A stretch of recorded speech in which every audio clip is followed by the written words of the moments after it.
The sage that sits in the mountaintop and meditates for 50 years on his own is living in extremes. The person that is obsessed with aesthetics and materialism and consumption to really deep degrees, it's extremes.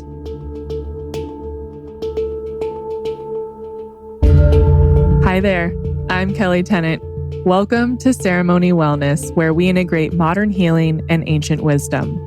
Learn from the most impactful voices in health, wellness, and spiritual development as we guide you through the latest healing remedies and alternatives to the traditional path. I'm here to support you as you break limiting patterns, embrace your wild, and let go of the noise. It's time for us to rise together. How's your Topo Chico? It's bubbly and delicious, just like you. What? Hey, I thought I was a majestic giraffe. you can be all of those things. Are you excited for today's show? I am very excited for today's show. We had our amazing friends / couple goals. Really? Stefanos Sifondos. They're going to listen to this and know that you just said, really? Oh, okay. And Christine Hassler. Why'd you Yes. say really? I'm just kidding. Because we're taller than them? They are couple goals. Well, okay, barely. Whatever. They are the cutest, most amazing, wonderful people. Yeah, I Thank love you both for of them. introducing me to them. You're very welcome. They are so kind and generous and have such giving hearts. And you can tell just the way they talk about working with clients and speaking in front of people and helping others find themselves and, like your favorite phrase, step into their power. Stepping into so much power. Whenever Stefanos and I got to be friends, we actually met at the gym.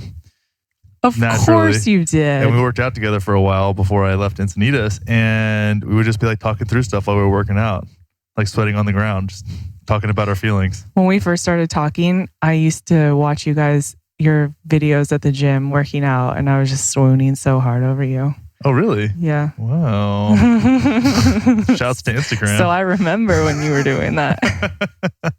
Yeah. What did you love most about our conversation with Steph and Christine? And I mean, we covered so many topics, but what did you love the most? I can't say there's one thing, not one thing. It was fun to explore our relationship with another couple who's gone through it, and they've done a lot of very intentional work. Mm-hmm. And I feel like we do a good job. We give ourselves some credit We do. for High five, babe. our communication skills and such. But it was fun because they've done so much work, and they also talk about their, what do they call it? Their personal development egos. Yes. So good. Or their self-work egos, whatever Mm-hmm. it was. That was hilarious to me because I think there's part of that where it's like, no, I understand how to communicate. I've been doing this. I teach people how to do this. I'm doing it right. Mm-hmm. You need to get your shit together. Yeah. And that if you bring that into a kind of coaches and podcaster relationship, it can be kind of a shit show. Yeah, it can. I think for me, I loved seeing where they are now after doing so much work and being together and living together and almost getting married and all these things that they're in the middle of right now. I love when they're talking about the hard stuff they've been through and like the really dark days. And Steph, when he was on my show last week, was talking about when they were going through a lot of this work, he's like talking to things that aren't there and having complete like anger freakouts and scaring Christine. And there's all these things happening. And when you see a couple like them, you don't think that they have issues. And then they talk about all the work they've done to work through really tough shit. Mm-hmm. And for me, at least gave me perspective that we're going to fumble and it's going to be hard sometimes and there's going to be darkness and that's okay. You can still have a beautiful, successful, amazing relationship with that a part of it. Yeah. I never fumble. I secure the ball with both hands.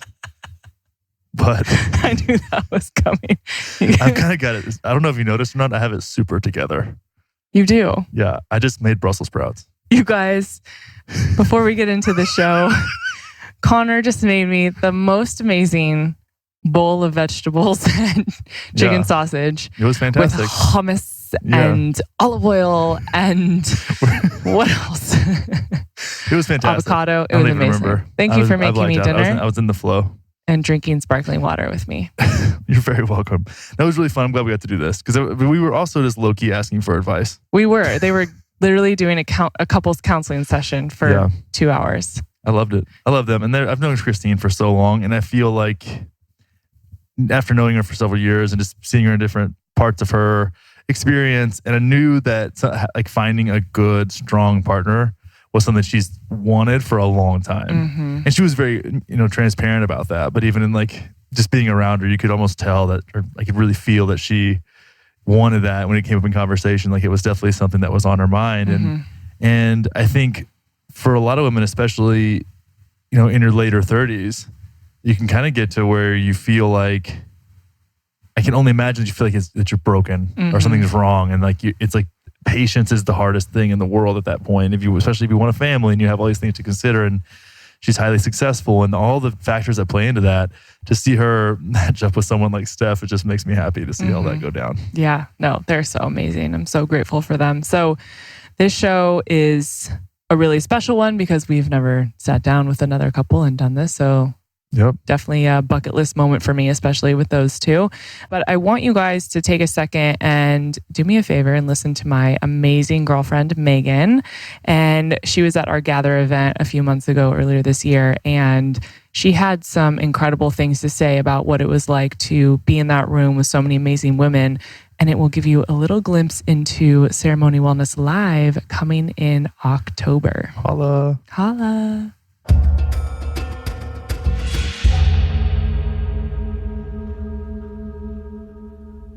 I've had the pleasure of knowing Kelli for many years now, and am so excited for her on this journey and everything that she's doing for women, for herself, and this journey that she's helping so many of us on. I think that as a woman, being a part of this space is so important. Kelli does an incredible job. I promise you, I've never met anybody who is a better collaborator, supporter, and encourager, that's a word, than Kelli. She really is the epitome of everything that she represents, every part of what she's trying to do in her intentions on, really the fabric of who she is.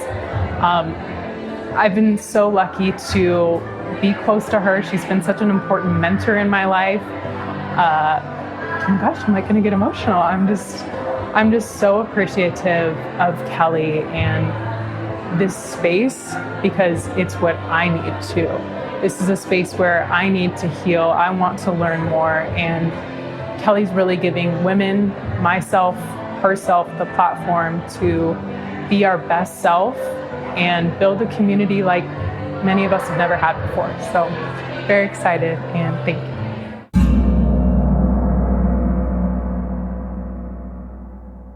Before we start, can we tell them about Ceremony Wellness Live? Because I was telling Steph about it, and he was pretty sad that they're not going to be here. We're in Europe then. But if you were going to be here. If you were going to be here, Connor's speaking, which is going to be pretty epic. What are you talking about, babe? I don't know.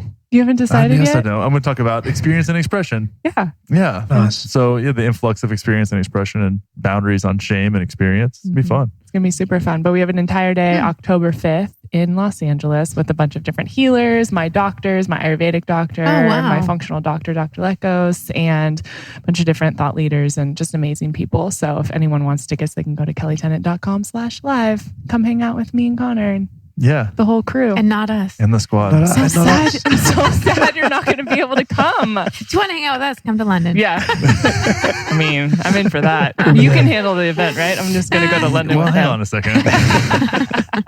You and all the girls. Yeah, it's like me and the three guys hanging out in the corner. Perfect. Oh my gosh. Very overwhelmed. But my estrogen levels are going to go up that weekend. Yeah. Well, For his testosterone is through the roof apparently, so he can share some with you. Wow. How are you doing that? Well, I don't know now if it is, but back then we were telling the story when I was just on the floor crying. I'm like, I'm going to get my fucking testosterone checked. And it was at the high end of average. I'm like, I'm going to keep crying. Oh, man. Yeah, no, I've gone in there and been like, how are you still alive? Your testosterone is like below old man. It's like, oh, man, I got to do something about this. Oh, no. It feels good when it's back to normal, though. Yeah. Yeah, it it's does. probably helpful. Steph, I want to pick up because we were on a roll with talking about men and leadership in relationships. So I would love for you to kind of pick up where you were talking about that, and then we can. Yeah. And so I was just, what we were saying was that there's something organic and natural that happens in a flow of relationship when a man assumes a particular role, and in this context, it's leadership. And when that man then governs himself, believes in himself, takes himself through the relationship in such a way that he's confident, he believes in himself, he knows himself, he understands himself, and he does the same for his partner. And so the best thing to do for that is I'm going to look at Christine here for a moment, and I'm going to say, I'm going to ask you a question. When do you feel most safe, or when do you feel most happy, or when do you feel most content and calm in the relationship with you and I? Well, most times, because you do a really good job of that. What do you mean most? We have our moments. What do you mean most? We're human. Like right now. No, just kidding. What is this business most? Cut this. This is not most. So you do an amazing job of creating a safe space. So there's a couple ways. When you're leading, taking my opinions and preferences into consideration, of course. No. But when you're leading, when I feel like you've got it handled, when you're making decisions, when you have dominion over your own emotions, like if you get upset, I see you not contain it, but process it, move it through. Have a healthy relationship with it. It doesn't go off the rails quickly. Yeah. When I'm upset and you can just hold a space for me and you don't try to fix me and you just... Talking about that. Yeah, you just hold a space for me to emote or ask for whatever I need. There's lots of ways. And I think also just in the level of trust we have, the work that you've done before we came together and the space you cleared out. I don't feel like there's a lot in there that, demons and past stuff that you're still dealing with. So because of that, I feel really safe. Yeah, no, they've all been kicked out. Well, and we were talking about you feel like you have more space in your body than you ever have before. Yeah. And that's something that I've been talking to a lot of people about, is coming into a relationship and coming in having created that space for that person, for that love, for that receiving, the ability to receive. I think that's something that we all deal with and we're not very good at for so many reasons. Especially women. How did you guys create space before you came into the relationship? Oh gosh, how long is the podcast? I think it was so many things. I mean, I saw my first psychiatrist when I was 11 and met my life coach, spiritual teacher, my first one when I was 22. So it's was a long time of unraveling things. But I think the biggest space I made was I got married in my 20s and then divorced like right at 31. And everything that I processed around the breakup of that, it wasn't just about the breakup of that marriage. It was every relationship that I've ever had, issues with my father, issues with my mother, my own insecurities, like where I showed up in relationships inauthentically, where I emasculated, where my own masculine was.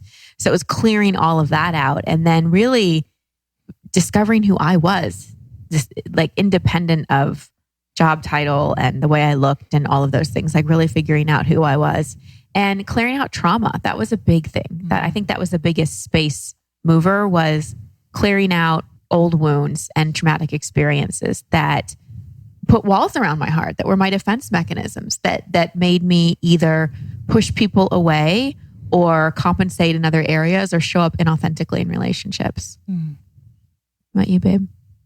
Very, very similar journey. It was really clearing out the past, but more importantly for me, it was coming to terms with and being very honest with those parts of me that I wasn't happy with, that I considered to be ugly, that I was embarrassed of, that were very painful to look at. The shame, the parts that were shame, the parts that were embarrassed to be seen, the angry parts of me. I was so angry, so aggressive, so frustrated. My temper was so sharp. That was an embarrassing thing for me for so long. And I remember my friends would call me the sledgehammer because at the drop of a pin, I would just explode if someone said something that I didn't agree with, or that I didn't appreciate or didn't like. If it questioned my belief system or what I thought to be true around the world, I would just get into this hyper defensive aka attacking mode, because that's what I grew up with. That's what I witnessed. That was the norm for me. So really clearing that and coming to peace, firstly acknowledging it, really acknowledging it, owning it, being responsible around my own actions around that, and not being entitled, and then being accountable to that, and then accepting that, and then working with that, and knowing that it wasn't a demon. It wasn't something that was this tumor that was on me. And when my relationship to it changed, I began to shift behaviorally out into the world and how I interacted with people. I became less reactive and more responsive. I became more open-minded, more accepting, more compassionate for myself and for others. And that was a big thing for me as well. That was a big part of it. I think another big thing is I cleared out my ideal partner, list. I really made space for universe, whatever, to bring forward like who really was my best like soul match. And I also let go of the expectation that anyone was going to save me, anyone was going to come and make my life better, anyone was going to complete me. So I think that was another big place where I made space for someone to just show up as they were, because I wasn't looking for them. I wasn't looking for him to come in and fit this mold of what I had as my like ideal partner list, or what I had on my vision board, or any of that crap that and we can bullet point and go back or bookmark and go back to that. But it was just like creating the space for, all right, like really what is the most aligned partner, and how can I create that space for him to show up as him so I can show up as me. And we can look, I call it a side-by-side partnership. We have two people standing side by side, looking towards similar values, similar visions, rather than each other to complete them. How different is he than your ideal partner that you wrote down? In some ways very similar, but in some way he's different in ways that he shows up for me and fulfills needs in me that I didn't even know I had. Like I couldn't even write down the things he does for me and the way he shows up for me, because it's so much better than I could ever even imagine. You know, how are you different than my list? Well, I'm not from America. You're not from America. Yeah, you're not from America. You're definitely a lot more free-spirited, rough around the edges than maybe my uptight Texas girl scene, you know? That's so funny. Yeah, but very tatted. Very tatted. Yeah, that was not on my list. Yeah. That's so funny. Potentially more to come. Yeah. Do we have plans for more tattoos? Do tell. I'm either going all in or I'm not. No. She's saying no. It was funny. I got that last night. It was like, would you ever get a sleeve? And I was like, I wasn't planned. I'm just waiting. Yeah, from my parents. Yeah. Oh yeah, was it your parents that asked me that, or was it you? I just felt there was a lot of in that moment. I was like, it was like, should I just say no, just to like fly by, or just be honest about the fact that I'm probably about to get a lioness tattooed on my left arm? Well, we were joking because he's like so, what is it? Like not straight cut, but. Well, I went from having like a nose ring and hair down to like past my chest to looking like I can be a GQ model. Yeah, You're so GQ. I mean, haircut wise, I don't know about all that, but you know, like hair, like just I'd look more straight edge than I've ever looked before, or than I have in a long time. Yeah. Maybe then people have the wrong idea that I might be a responsible human being now. It's funny how perception, people look at you different when you. Oh, completely. Like, like before and after sleeves. Like you get there's a different thing. Yeah. And I realized I got the nose ring because I knew I was cutting my hair. And I knew that I need something to like hold. I need something to hold on to that's a little bit even kind of edgy.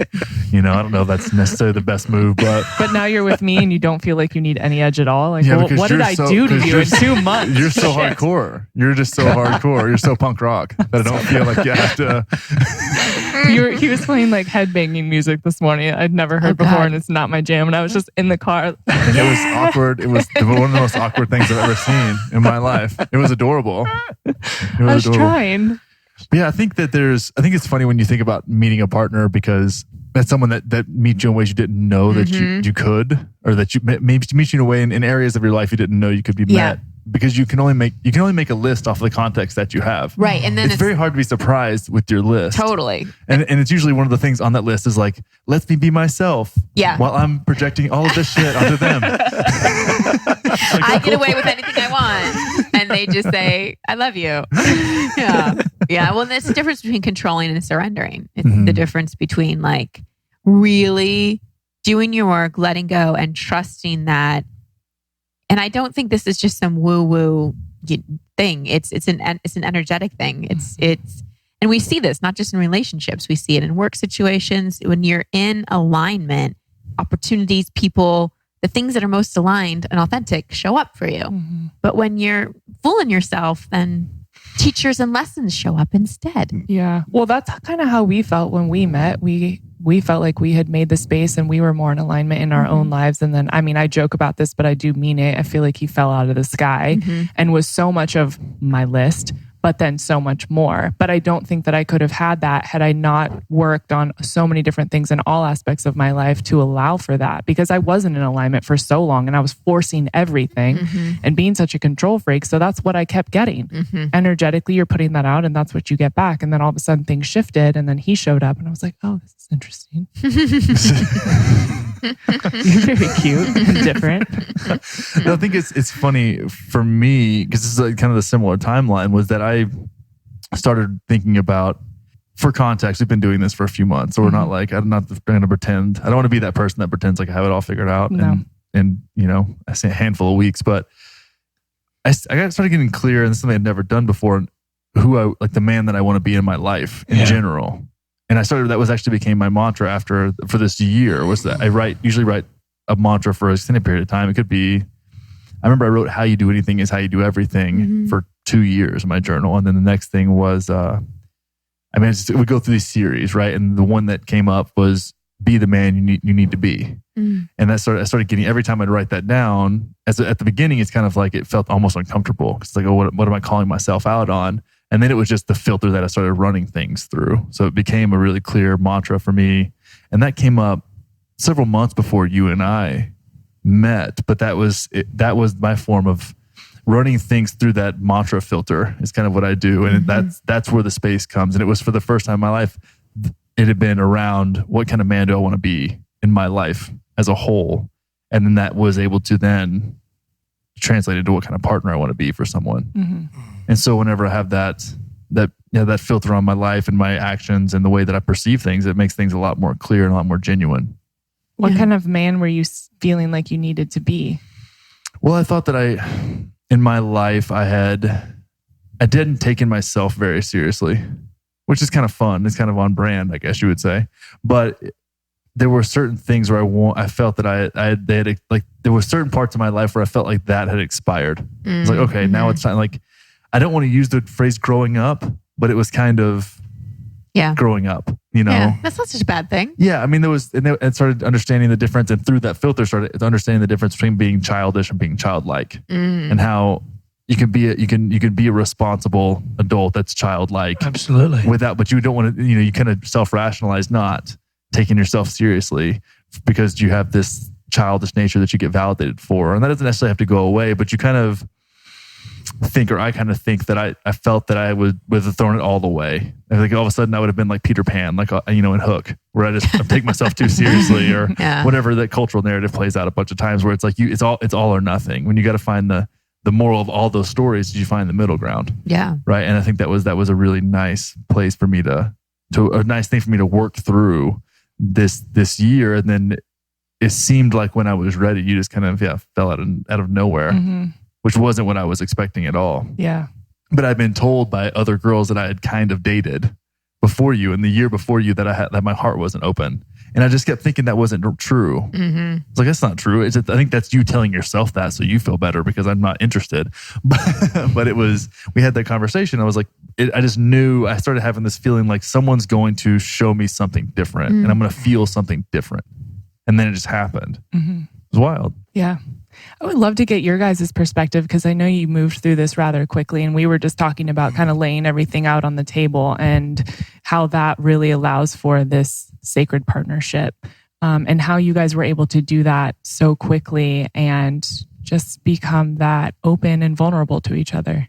Oh, honesty and willingness played a big part in that. We were introduced by mutual friends, and we were in different physical locations. And we were, But not just like LA, New York. We were no, we're 11,000 miles apart. Australia and I was in California. bumfuck Australia. It's not exactly bumfuck. You have It's like not. electricity and we had some electricity. Internet. And, You know what an Aborigine before? no. We weren't in any remote colonies. That wasn't on my no. list. No, we weren't in any remote colonies. I wasn't in the outback. I was in a major city. We're just in a very isolated place. But we were about 10,500 miles apart. Mm-hmm. And so for us to cultivate any sense of real meaningful connection, I think we had to get real. Really had to get real. yeah, like is it wasn't an option. worth it? Is it Yeah. worth really, pursuing something? Because I didn't want, that's another type of relationship. I talk about a fantasy relationship where you're just trying to make someone into something that they're not. And even before we were introduced, my friend Renee, who was going to introduce us, said, "Do you want me to find out if he's single?" And I said, "No, find out if he's relationship ready." She phrased it another way, but Basically, like you said, open heart. That's how she phrased it. Is Yeah. your heart open to receiving being in an intimate relationship? I was like, "Is he relationship ready or not?" Throw away the spiritual, nicey language. Is he ready to commit or not? And it wasn't because I was itching to get married or anything like that, but I'm all in all aspects of my life, in terms of my spiritual development, my personal growth development, my business, all those things. And I was at the point in my life where I just didn't want to fart around anymore with somebody, and that was part of my learning, is dating men who I knew weren't ready. Their hearts weren't open, and thinking that somehow I could magically change them, and learning the hard way that doesn't work. So we were both clear inside ourselves, and I think we both wanted a really epic relationship. Both of us, since we were young, have wanted that, not in a fantasy way, but really like, I want a partner to grow with, to impact the world with. Like, we just both had a vision for that. And that was a big part too, is part of that, two people walking side by side, Values looking in the alignment. same direction, values and vision. And the other thing that, was so great about the beginning of our relationship is because there was the physical distance, we didn't have the, hormone, like physical, able to touch. So we didn't get lost in any of that. And we had to get to know each other mentally, emotionally, and spiritually. And so it was kind of like, what do we have to lose? And Stephanos came up with the idea that we'd ask each other 5 questions every day. So he'd write the questions and I'd answer 5, and then he'd answer his questions. And the next day I'd write the 5. Wow. And sometimes they were funny, like, what animal would be president? What animal would make best president? And Hang on, what animal would make the best president? I can't remember what I said. I can't remember what you said. Did you say monkey or something? No. Are you sure? Did you say something stupid No. like that? I think First of all, monkeys are not stupid, but anyway, go on. No, of course they're not. But I mean, I can't see a monkey being a president of the United States. Well. I was just waiting for it to go there. Wow. Okay. Well, I would have said something very masculine and aggressive, like a You would have lion said or a lion or bear or something. something. Or a wolf. Yeah. Yeah, probably. I think I said lion. I can't remember. I think I said lion. Or dragon. I think I said dragon. Did I say A dragon? mystical animal? Did you What do guys you mean, save all these mystical? answers? Yeah, they're part of Yeah. our immigration application. Yeah, dead set. Our WhatsApp transcript was like this thick. The immigration guy was like, I don't need this. Yeah. You can keep that. I'll You just guys are make real note. weird. Yeah, you guys are legit. He flipped through it. He's like, "Oh, I see lots of love hearts," and he did look through it, but he's like, "You can keep this." But that was a big part of it, and just we wanted it. We wanted to go for it, and I think it's also what both of us teach. Both of us teach authenticity, being honest. Going for what you want, doing the work, and we really wanted to live in integrity with that. I mean, I want to share a story when I was in Amsterdam. Yeah. Yeah, remember, the one where we spoke that morning? Yeah. That was a good story. Okay. Yeah. That's a good story. Okay. I think it's good. It's great. I think it's fantastic. I'm going to go another Well, adjective now on you're top of setting the that. bar. I know. This Yeah, gotta I be know, an epic story. It's not that good at all. But what it is just it's just an example of being real. And so we were a couple of weeks away from meeting, and Christine was just very, very busy at that point, getting ready to go to Europe. And she had a lot on. She had seminars, workshops, speaking engagements, flying from different All places over. around the US. And I'd left Australia. I was in Europe. I I'd come off a very interesting medicine journey that night, and I had a few revelations. It was a very deep, dark journey, very, very deep, dark journey, and I wanted to speak to her. And again, never having physically met, a couple of weeks away from me. It was maybe a week and a half, 2 weeks away from it. Yeah, a week and a half away from meeting, and I just said, look, I'm not feeling this. I need to know that you actually still want to connect, because I'm not going to waste my time coming from. I had pulled away a bit. She'd pulled away a bit, and there were reasons why she had done that. And we just had that discussion there. It was similar to what I was mentioning earlier around that when I was pushed to my edge, that desperation coming through, but it was very, very subtle. And because Christine's aware, she picked up on that. And it wasn't just that as well. She was coming from her wounding too. And the reality is I was giving her,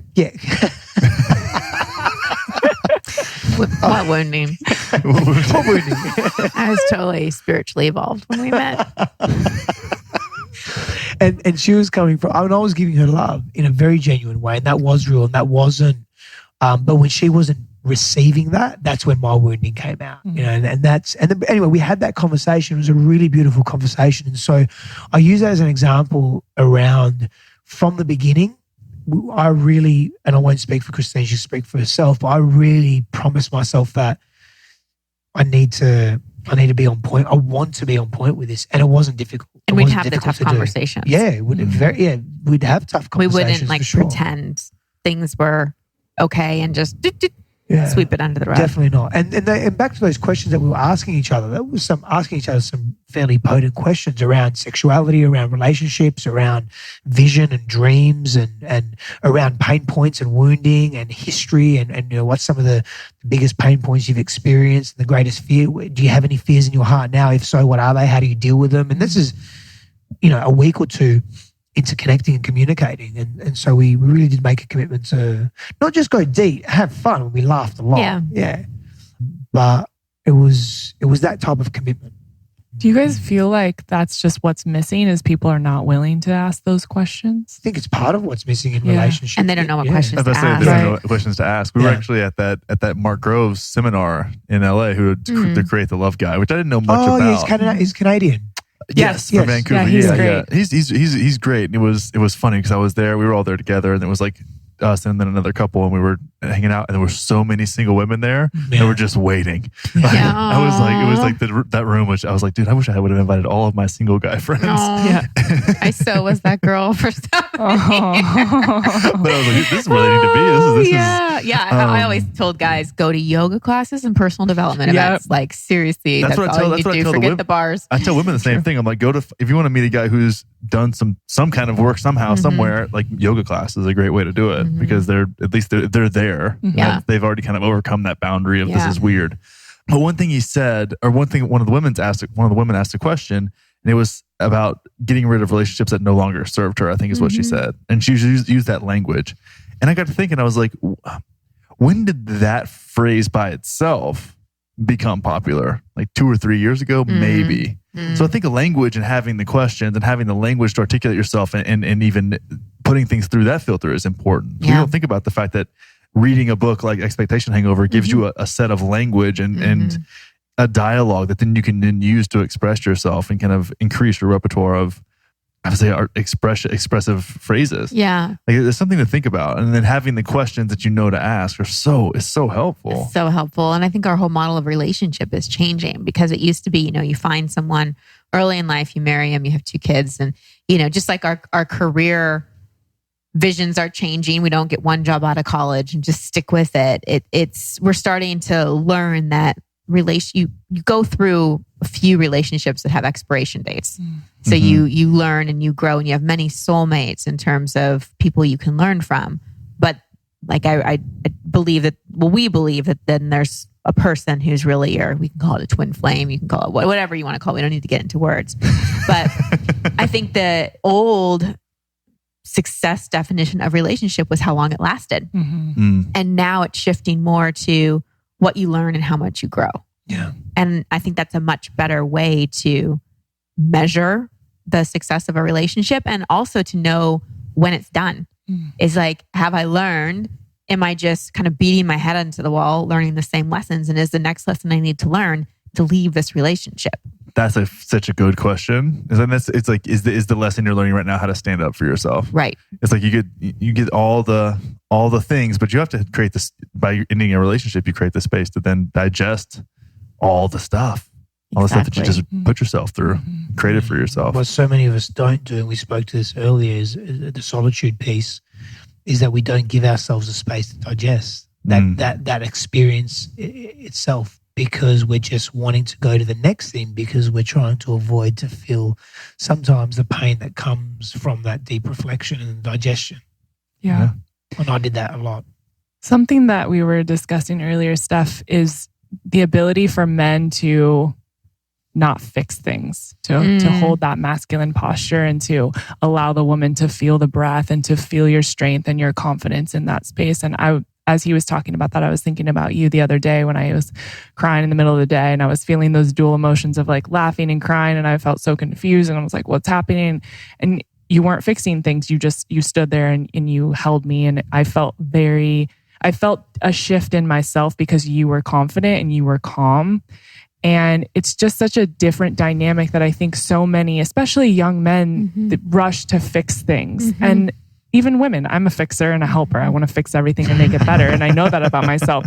So it's interesting for me to be in a relationship with someone that's not rushing to fix things. And he's just holding. And that's enough. And knowing that you're confident in that enoughness. How was that to receive? It was amazing. It makes me uncomfortable sometimes, for sure, because it's new, but it feels so good that I don't have to be the one to do everything and figure it all out, and just being with someone that will be in it with me and letting it be okay and experiencing the process. I think it's also true for important for women to learn how to hold space for men without going into like over mothering, over caretaking, or freak out. Because I think a lot of women, when they see their man, quote unquote, fall apart or go into something, is like, oh, are you going to be okay? Like, what's happening? If you go down, everything goes down. And for women to really be able to hold our space and our feminine and just be like, I'm here. Like, I'm here. I love you. You're still a man. Like, I have total confidence in you that you're going to sort your way through that. And that's one thing I always try to do for Steph when he's upset, is just, because I can go into CEO mode and be like, well, we did this, or panicky of shit, is he going to be okay? Like, what do I need to do to intervene? And correct me if I'm wrong, but I think it serves you far more when I'm just like holding in, like nurturing you and loving you, but also like and compassion. Yeah, knowing that like Simple as you're going to figure this out, and I'm here with you. You have trust in me and my ability that I'll move through whatever I need to move through, and I'll hold my own regard and yours in the highest of regard. So I'll hold my own interest and your interest in the highest of regard, and that faith that a woman has in her man is everything. That's very powerful.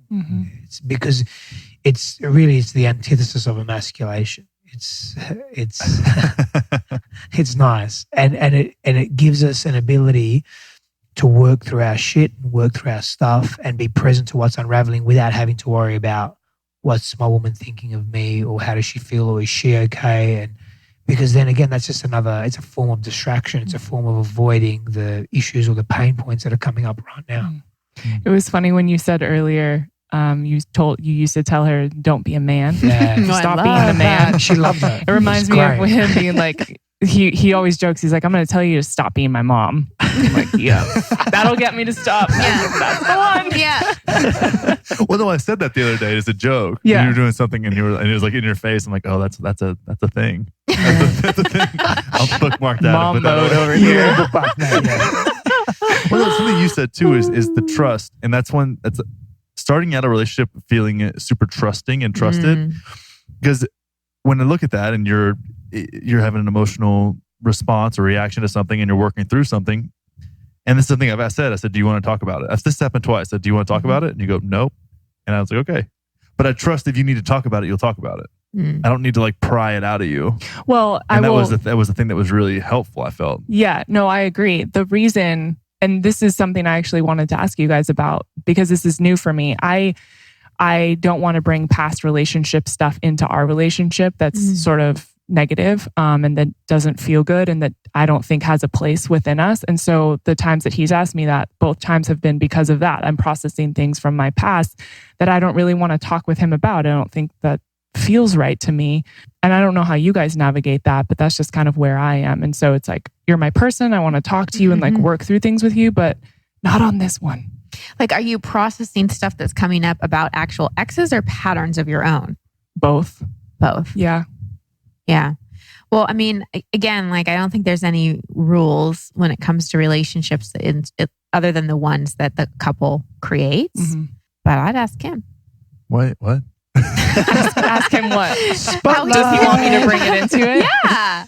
No, it doesn't bother me at all. Yeah, But you know it doesn't. I already know that. Yeah. It's just my own thing. It's more about what makes you.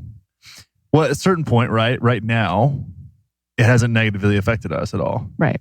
And so until it gets to a point where it feels like it's a separator, is when it becomes a thing. Because again, I trust you, but you also know that it's not because I'm insecure or that I'll get triggered or that you're not allowed to say something that it would bother me. Yeah.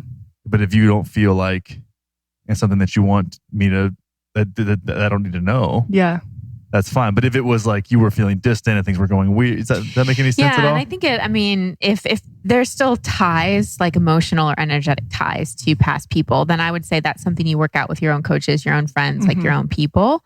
But if it's patterns or old fears, or, my ex used to, like, if he is out and you can't get a hold of him for 6 hours, and your ex, when you couldn't get a hold of him for 6 hours, meant it was cheat. I'm just making stuff up. Right. When he was cheating, then to say to Connor, look, I got really triggered. I'm not blaming you.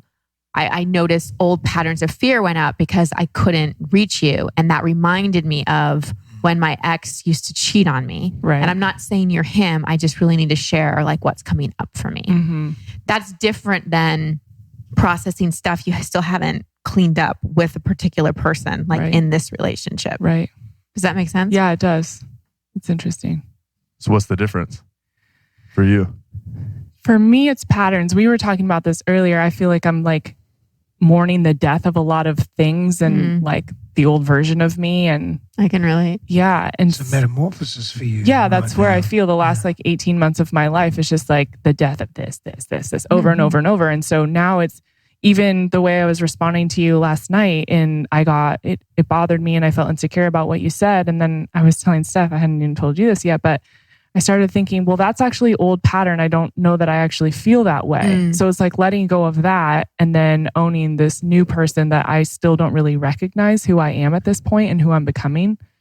So do you feel very safe in the relationship? No, I mean to put you on the spot. No, very. And you said that earlier. So yeah. So the fact that you feel so safe in this relationship is giving you an opportunity to feel like you've never really felt before. Yeah. And so this oscillation between, but I love my life and I'm so happy and everything's so good. Why am I feeling sad and why am I mourning and why am I letting go and feeling the guilt and feeling this and feeling that? Is because you feel safe enough to do so because this man can hold that and he wants to hold that. Forget about if he can. Capacity is one thing. Intention and a willingness is another. It's the two different, very Such two a good different things. distinction. So good. Yeah. Yeah, do we have like a buzzer or something, like just something good, like bing, bing, bing? And side note, they both saying bothered. They can't be bothered. Yeah. See, it's not just an Aussie thing. I thought it was just an Australian thing. I want to articulate. I want to see if I can articulate something. You thinking everything's an Australian Do thing? it. It Like is. Australia, You guys the invented leader, everything. the leader of the world. Most Articulate things something. don't come from When you say Australia. articulate something, that's an Australian thing too. Wait, I'm about to get really serious for a second. Everyone, Okay, serious Everyone's faces. serious Serious faces faces. now. So I can totally relate to what you're saying. And just to kind of give you a preview of maybe what's coming for you. If it looks anything like you, I'm so stoked. Well, thank you. You should have seen me at 8:00 this morning crying in bed. So I might get emotional. I don't know that the feminine has ever really had, at least it's been for many, many, many years, really healthy masculine around. Maybe certain people, but I think more and more like the old shadow masculine, the paradigm that's kind of been running this show is dissolving, and men are really stepping into this healthy masculine. And I think it's extremely new for the feminine. for us.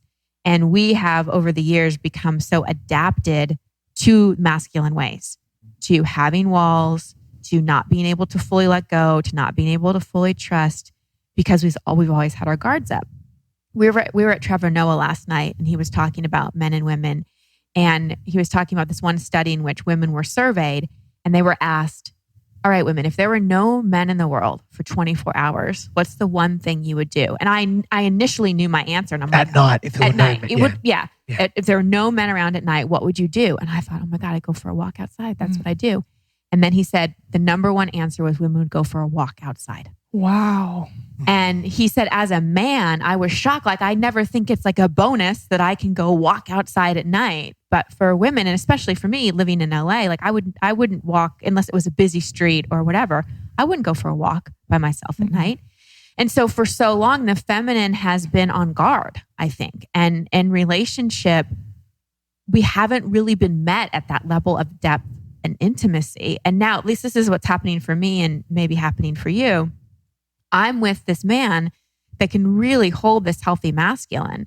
And so all my walls and masks and more masculine ways are like crumbling.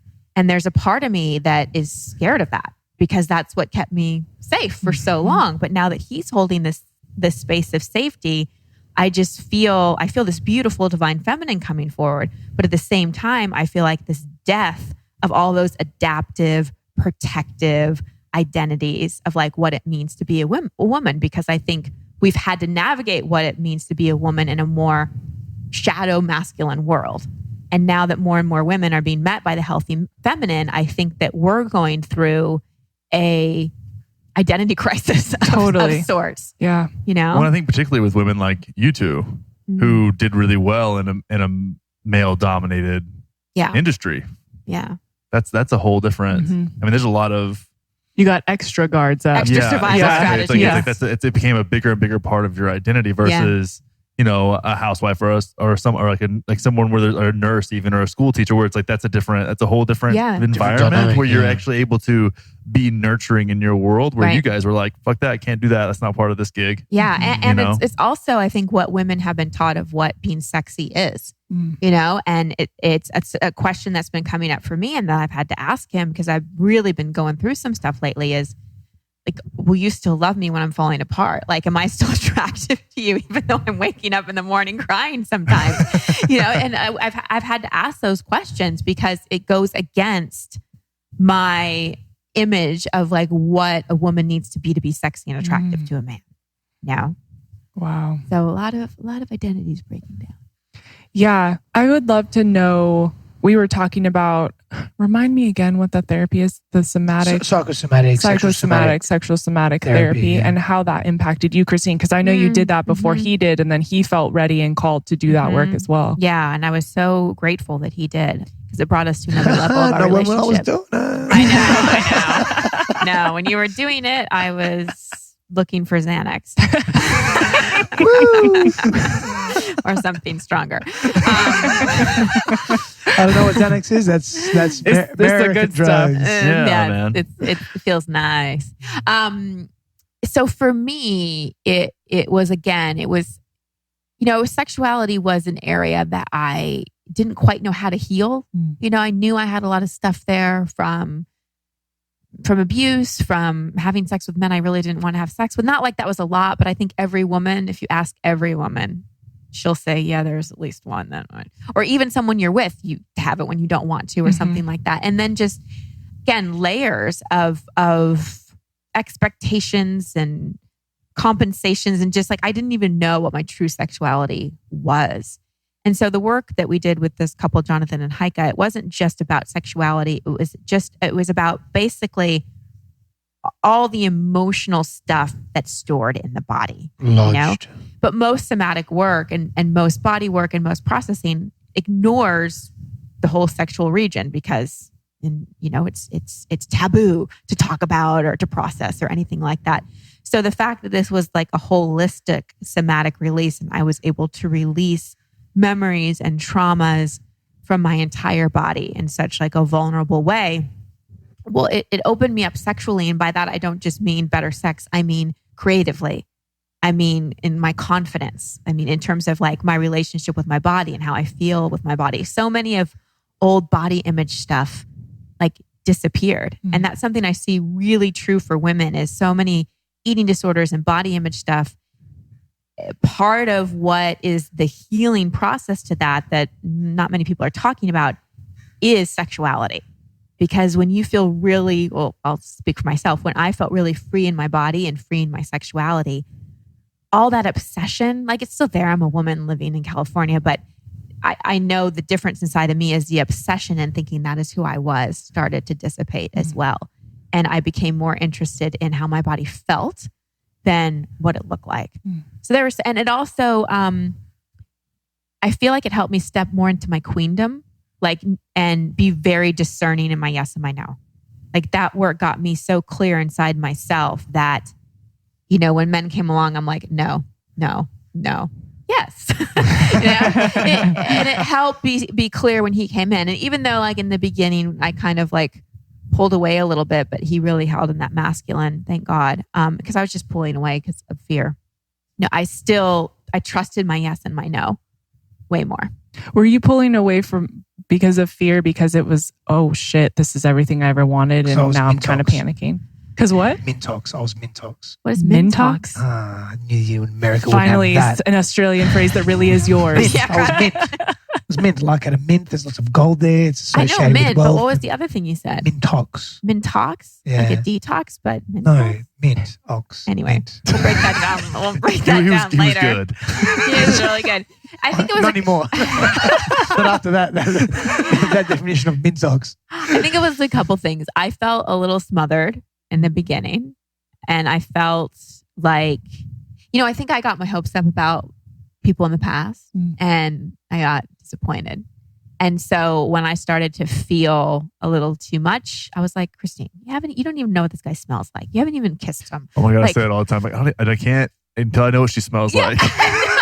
I know. It's a thing, though. It is a thing. What was How do that I Pheromones smell? are a thing. Am I all right? Yeah. It's not like a thing you notice unless it's bad. Yeah. And so I think I was literally said just, that about you like so many times. I noticed you smell really good when you walked in. I thought she Thanks. smells amazing. Connor, on the other hand, I don't know, but yeah, I was just being protective of myself. Mm-hmm. Yeah. But then once we physically met, and he hugged me for the first What happened time. when we met? We were in Greece. Yeah. I was at my hotel, and you flew all night long Oh my.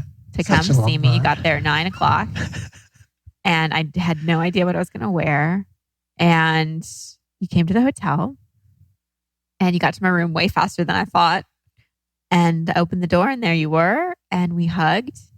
First, we hugged. I don't think it was too long before we kissed. No. No, and it felt like home. Like just felt like home. It was a Did it feel full like body home? yes. Yeah. And it wasn't like butterflies. I caution against like that, like drug like Like nervous attraction. Yeah. Because I it's usually a red flag. Like you're watching. It's like a suspense. It's like you're watching like a scary movie. Yeah. Yes. Like when I watch Game of Thrones later, I'll probably have those feelings. Oh, it's Game of Thrones night. It is. Let's not go down the rabbit hole.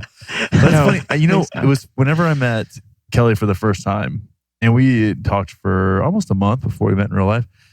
There's been a handful of these moments in my life where I knew going into it, this is one of those things that's going to change everything. Mm-hmm. But it wasn't nervousness like you were talking about. It was just, it was almost, Knowing. it was a little bit overwhelming maybe, Mhm. but not, I wasn't nervous. Yeah. You know, exactly. everything else really, really calm. Yeah. It was just, knowing. I was like, this is going to change a lot for me. I don't know how or what that's going to look like, but everything's going to be different from this moment on. Mm-hmm. And you got in your car after we met. Oh, yeah, I had like slight panic attack. I had not a panic attack, but I was like, oh shit. I was like, I had a moment to myself because it was a lot. And Overwhelmed. we were talking and talking, we were very present in it. And then I got back to just being by myself for a drive, and it was just a lot. Like it was almost like a little physical reset in myself. It was good. It was good, and I knew it felt good. It was just I was overwhelmed. Yeah. With a lot of different feelings that I had. It was almost like they had been locked away in a little chest somewhere and someone just like popped the lock. Like you rub the genie lamp and all of a sudden there's all these things that I hadn't been prepared for. Yeah. I didn't know how to prepare for, really. Yeah. It was cool. Well, it's a rite of passage going from single to in a committed relationship, especially if you do it quick. Mhm. Yeah. You know, it's the part of you that's been used to being single and on your own for however long is like, what's happening? I was grateful that I got rid of any other girls I was talking about before we met. Mhm. Yeah. Me It was too. like I just knew. Even if I would like run into this or I would text somebody, it was like I'm just gonna. This is all. I'm just clearing space. Like, Clearing space, yeah. And I felt bad kind of because it was not cold, but it was like, yeah, this isn't a thing, and like this is better. Yeah. It was which is rude and kind of hard. But I actually think honesty, even if it lands as rude, is much kinder than Oh, for leading sure. people on, stringing them along. for Yeah. sure. But it was nice. It was nice to go into it with like I don't have to worry about Yeah. anything else. You Yeah. know, you can always build a roster. Yeah. That's not hard to do. Yeah. But it's like getting yourself into a place where you can go into something clear is so much better. Yeah. He felt like home to me too. Mm. I was as I was walking to him before we even hugged, I was like, oh, this is it. Mhm. And I hugged him and like my whole body just melted into Yeah. him. And the funny thing was 2 nights before we met, I had a dream and we were at a farmer's market and I was standing there and he came over from the side and he tapped me on the shoulder and we just locked eyes and we had never met before in the dream too. And we hugged and he felt like home. And then when we met, it felt exactly the same way in real life. That's And cool. I was like, this is crazy. Wow, It I was love so that. wild. And then my body for about a month and a half was like vibrating. Mhm. And I could not figure out what was going on. I couldn't sleep. My body was vibrating. I'm like, this is so weird. And I was working with one of my healers and he said, what do you think it is? And I said, I feel like he unlocked parts of me that were so suppressed and that I didn't even know or understand. And he said, he activated you. Mhm. He turned you on literally Mhm. and brought that up to the surface. And it was so amazing. Mm. Yeah. Mm. I just love that you can be with someone else. I'm getting so ooey gooey over here. That you can, Next to the activator. yeah. That's your new nickname. That is so good. The activator. My brother's never going to let you live this down. No, He's is going to he- call is he you that. listen to this? He for sure Oh listens. wow, this is The fantastic. activator. I'm never Yeah. gonna get it. I'm never gonna get it. To hear the end of it. So funny. But it is amazing to be with someone that can sort of open those parts of you that you didn't know. Oh, And then yeah. there's fear around that too. I've had fear like, oh crap, this is 1 happening fast and 2, this is everything I ever wanted. I literally asked for all these things. The words that come out of his mouth sometimes, I remember being in scenarios in my past being like, I wish that this person had said this. And then Yeah. he'll say it in that scenario and I'm like, oh geez. Like I really asked for this and now I'm getting it. I better be ready for it. Yeah. Yeah, it's wild. It is. How wild. have you guys, when you have insecurities and you put them out there and you've obviously shared so much with each other, how do you, and we kind of talked about this earlier, is addressing that and honoring that if you feel bad about something and he sort of triggers that in you, Mhm. how do you balance not necessarily changing your behavior, but knowing that that's something you have to work through? Mm. What insecurities do you trigger in me? I I can't think of any. Or maybe early on, I guess. I think, I think early on, for me, any insecurities I had about like being enough. So I remember early, Steph is very fit. And he sent me these videos of him working out. And I had fractured my foot in April. And so much of my life, I was identified as being like kill it in the gym and super fit. And starting in April of last year, that identity started to change because I had injury after injury. And I was nervous about that. I'm like, do you think I have like this super killer, is this going to, I was insecure about my physical appearance. And I think I just said that, didn't I? yeah. Yeah. Yeah. I basically just said it. And I don't know what you said back to me, but you made me feel better. So Remember either, but- any insecurity that I've had or that he has, because you've had them too in different Absolutely, ways. yeah. So for me, it was maybe around. I'm just thinking in the earlier days around probably success. Yeah. Outwardly projected success. I mean, Christine in my mind and my eyes is just so amazingly successful, and we're in the same space. And I'm more at the I'm at the beginning of that outward journey. Mhm. Whereas the inward journey, sure, I've been on that path for many, many years, and it wasn't that. It was just that outward journey. Then how would I be perceived? How would she see me? And so when I was thinking about all that and really being aware of that, I just came straight out with it. And I said, hey, this is where I'm at. This is where I'm at financially. This is where I'm at. That was tough. And I just thought, well, so hard to do. No, he did. He gave me all the numbers. I gave her the numbers. I went into deep analysis. I said, this is who I am. If this doesn't resonate with you, cool. At least I know that I can just. It's better just put it out there and be like, you know what? Here's this is what it is. Yeah, this is where I started. This is what I'm doing. Yeah, we had to do the same thing. Yeah, so hard to do. So hard, and that was a big insecurity for me. And then especially coming to another country and not having my crew, not having my men around me, not. My brothers back home, and I don't mean biological brother and my biological brother, but I'm talking about my close male friends as well. And there was a lot of change that happened. So there was an insecurity around that, navigating my way around here, being restricted, not having my car license for a while. Yeah, you couldn't drive. I had to drive him it around. was just I felt all my autonomy was being taken away from me. The psychosomatic healing that I was engaged in, I was just being stripped back. And were you frustrated when going through the psychosomatic stuff because Christine had suggested it? Did she get some projection from that? No, but she cool. didn't suggest that. She actually just told me her experiences and said. She didn't really even suggest it. I came to her, and as I was saying, Kelly, I came to her. That was one of my moments we were talking about, like the man's doing all the things that you wish other. I was like, oh my God, he's doing his own work. Yeah, because I'm no stranger to going deep or doing different types of work, and that it always excited me. And I said, I think I really want to do their work and jump on this journey. The opportunity's here, and Christine was like, yeah, I'm going to gift it to you because it's something that I really want to do, and she was really kind enough to do that as well. And it was the best thing that happened for me and for her and for us. At the time, all jokes aside, it was very fucking dense. It was very, very difficult, and the insecurities that came up with then, showing her my neediness, which was I hated that because that was as far as the embodiment of masculinity that I had practiced and cultivated over years. I was just in this place where I was just so needy and I needed so much attention. I literally regressed into a little child. That was tough. Yeah. That was tough. And I just had a faith and a trust that, based on also what I'd seen from her, that I could be vulnerable and I could be open. And even though it was ugly, I had trust that, number one, it would leave me. Well, there were times when I didn't. There were times when I didn't have that trust. I thought, am I going to be like this forever? And then there were times, and you cycle through that, but also knowing that she would see beyond the layers of what was happening to the core of who I was. Yeah. And you did. I did. You very much did. You very much held that. Yeah. It was, I think, and that's the beauty of relationship. We were talking about this the other day. Like he went through, that was it was like a 2-month thing. And I was really holding, not in the masculine, but just like kind of not falling apart, like kind of keeping things together, like, and trusting him and reassuring him and all that, and not needing a lot from him.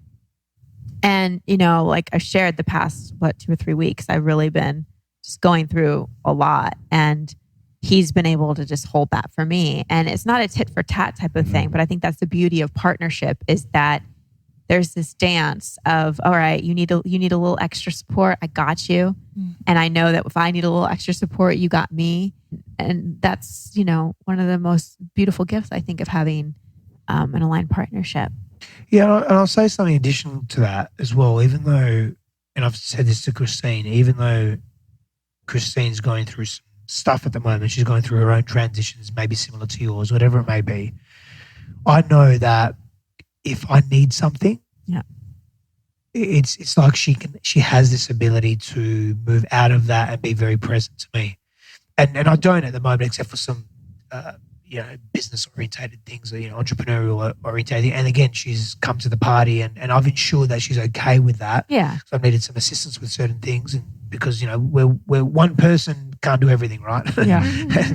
Not everything, not all the time, and so knowing that as well, it allows me to even hold deeper and be more present to that, and have greater faith that all this shit is temporary. And I think it comes down to communication too. Like I know he's really holding, and I make sure to ask him, like, are you getting your needs met? Is there anything you need from me too? And I think that Even in the that's midst of just chaos. that's just important for all of us to do in partnership, is to, make sure we're taken care of, but always checking in with our partner and not being a mind reader. And I don't care how long we're together. I want to be doing that in 50 years rather than assuming that, I'm meeting his needs.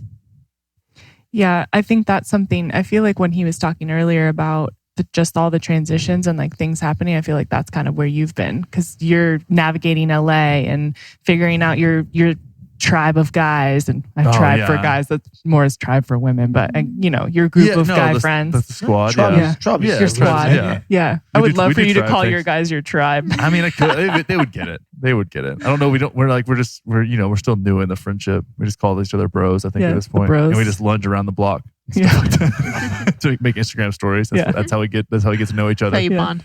No, it has been different because I had been in Encinitas. I knew I wasn't going to stay in Encinitas or San Diego area long, but I have like my stuff. Like you saw that this last weekend. I'm like, I feel fucking so off kilter because I'm like, I'm at your place and I'm trying to figure it out, trying to find a place to work and then record. And then one thing that comes up for me a lot is like I hold some resentment for myself for not working hard enough or working good enough. I would tell myself when I was a kid, for my granddad who took care of me. I just took my life for granted. And now looking back on it, I'm like, man, I was kind of a shithead, but I was working manual labor when I was 13. Like I could give myself some grace that most kids weren't doing that. But in my world, they were. And heavy manual labor as well. Yeah, like we started like swinging hammers and stuff and like in Holland Pipe when we were 13, 14. And then, I was like learning how to back a pipe trailer, like a 30-foot pipe trailer when I was 14. It's just stuff that we would do. Light, man. Yeah, oil and gas is not, and it's 110 degrees and humid. Like it was a different deal, but I feel like I could have done more, Yeah. So I'm so grateful for growing up in a town like Graham, Texas, right? Like 9,000 people. And I got out, right? I got out and I get to do this. I get to live on the West Coast and I get to make content for a living and I get to coach people and help people make their lives better. And I'm taking people to Costa Rica next week. And I feel like, shame around I get to do that, my brothers don't. Like I get the cool life and I've always got the cool stuff and I was like the athlete and I always got like treated better than everybody else for things that had nothing to do with me, just because I happened to be the tallest and because of some bone structure that I didn't choose. And it just, this shit's real, right? It's like the embodiment. I feel like sometimes a lot of shame around being like the embodiment of privilege.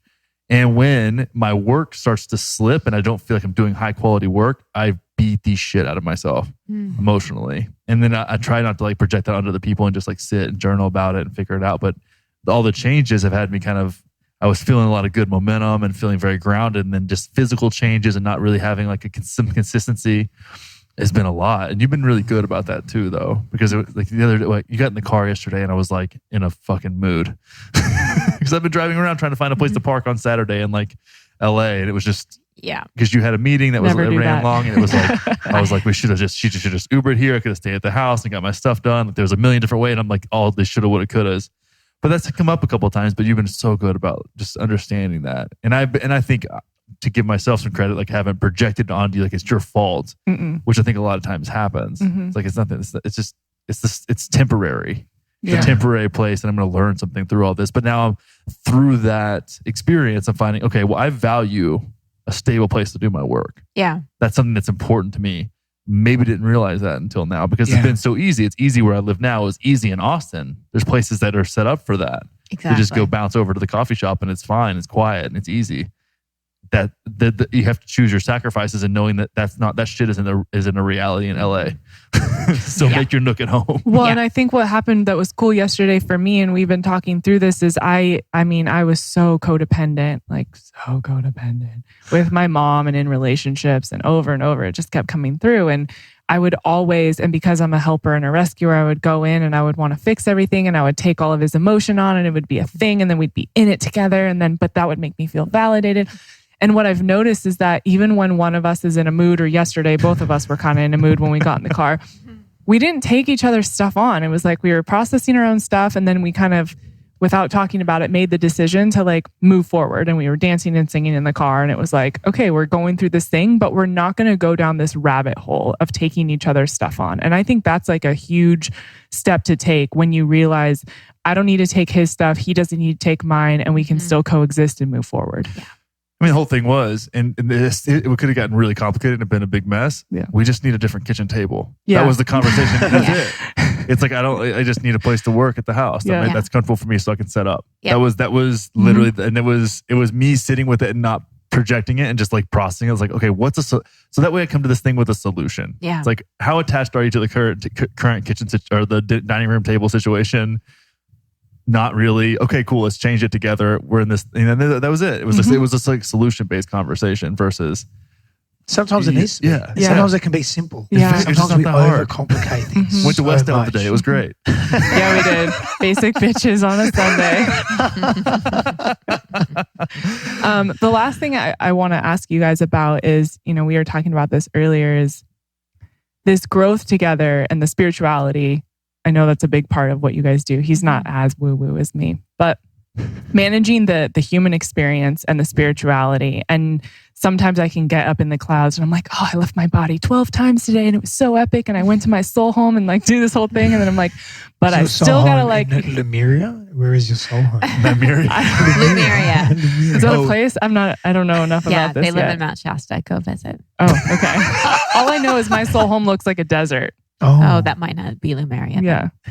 But then I have to go answer emails and like be a person. Sure. So how you guys navigate that and in relationship as well is like the spiritual development and growth, but also being people in this human experience. But as I said earlier, for me, I feel it's really one and the same. And it's just different expressions of this thing of consciousness projected out into this reality.